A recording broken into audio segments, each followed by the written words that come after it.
Did you just do a service on your D40 Navara or R51 Pathfinder with the YD25 engine, so the 2.5 litre turbo diesel? And now the oil light's flickering and the oil low warning light is coming on.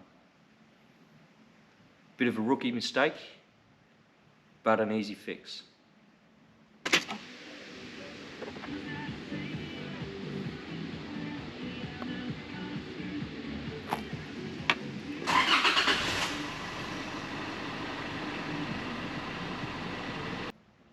So you just need to drain the oil a little bit. If the oil's over full, the warning light will come on and it will indicate low oil when it's actually over full.